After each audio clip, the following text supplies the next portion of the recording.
If Violet had thought Catherine was a walking encyclopedia, then Alice was the internet. She never stopped talking. Violet made a mental note to keep her secrets locked down tight, because who knew whom Alice might spill the beans to? Even though everything Alice said seemed to be useful information about Linares, Violet wasn't taking any chances. Just like her, everyone from West House was heading to the dining hall. And just like her first day, the other students were staring at her, making her skin crawl. Violet was used to it by now, though. She tuned them out and focused on Alice's stories, mentally filing away the important bits.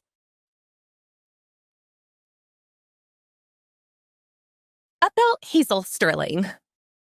Alice changed the subject as they stepped outside, joining the flow of students. Don't hate her too much. She's not as bad as you think. Violet frowned. It's the fact that you think I'm hung up on dumb stuff that bugs me. I didn't come to Linares Academy to, yeah, blah, blah, you're heartless and don't care about anyone. I get it. Alice interrupted, already having Violet's personality pegged after just one day. She can deny it all she wants, but Hazel sees you as a threat. Probably jealous, too. Seriously? Why? Violet's voice rose, the memory of yesterday's incident flaring up her anger again. I already told her what to do if she's so jealous.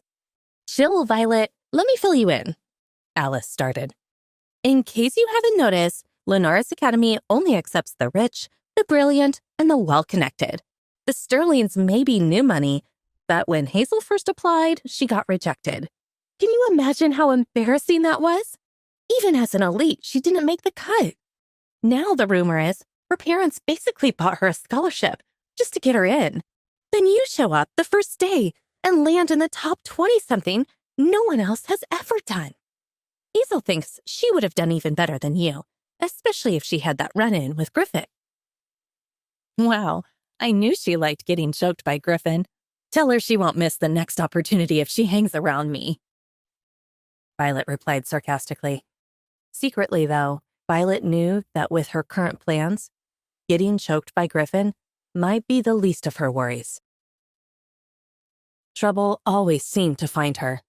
That is, if she even stayed at Linares.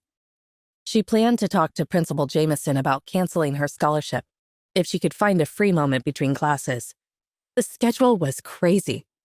Alice sighed, realizing she wouldn't get any sympathy from Violet, but she wasn't giving up. Under Violet's tough exterior, she sensed a softer side. Violet just hid it well. Getting to the dining hall was another long trek. It was closer to the main school building than the dorms. Even though West House had a vending machine, Violet decided to take full advantage of the dining hall. Alice rushed ahead to hold the door open, dramatically sweeping her arm. Welcome to the Platinum Court, my lady. Violet stopped, raising an eyebrow. Platinum Court? That's what us Linares kids call the dining hall. Alice winked. You'll see why when you get inside. Violet didn't have time to question Alice's over-the-top description. There was already a line of students behind them, grumbling for them to move. Alice held the door open a little too long, letting it swing shut almost in the next student's face. The kid swore under his breath while Alice just grinned, not sorry at all. Violet shook her head. Alice could be such a goofball. But then she stepped inside and froze, taking in the dining hall. Okay, Alice hadn't been exaggerating about the Platinum Court. This place was seriously impressive. The Linares Academy cafeteria was huge and fancy, just like everything else at the school. Golden sunlight streamed through giant arched windows, lighting up the cream and gold walls. The marble floor was so shiny it looked like a mirror, reflecting the chandeliers sparkling overhead. The whole place felt super luxurious, but that's where the nice part ended. Underneath all the fancy decorations was a strict social order.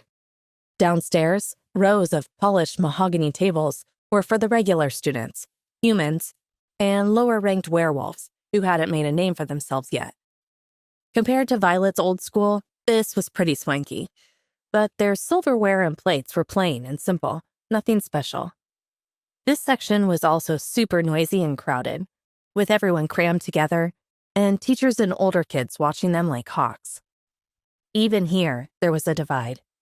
Humans sat on one side, werewolves on the other, though some kids mixed together. But both groups were at the bottom of the pole. From downstairs, you could see where the real VIPs sat.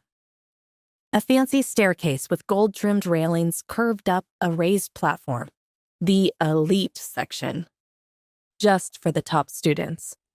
They sat in comfy individual chairs around small tables with velvet tablecloths, eating off fancy china with real silver.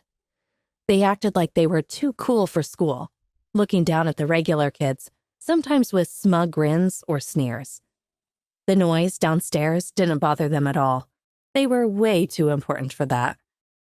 Right in the middle of the elite section were 4 special chairs, bigger and fancier than the rest. They were made of dark wood with the school's logo in gold on the back. Even without Alice saying anything, Violet knew those were for the Cardinal Alphas. Nobody, not even the top 20 students, dared sit there. It was like an unspoken rule. Those chairs were a symbol of who ran the school, and everyone looked at them with a mix of awe, fear, and respect. Violet had been impressed at first, but now she was frowning. A place meant for eating had become a way to show off who was better than who. Every time you looked up or down, you were reminded of who had power and who didn't. The whole thing felt suffocating. This place was a social minefield. Violet watched the scene unfold in the cafeteria, a knot forming in her stomach. Everyone was so obsessed with status and power.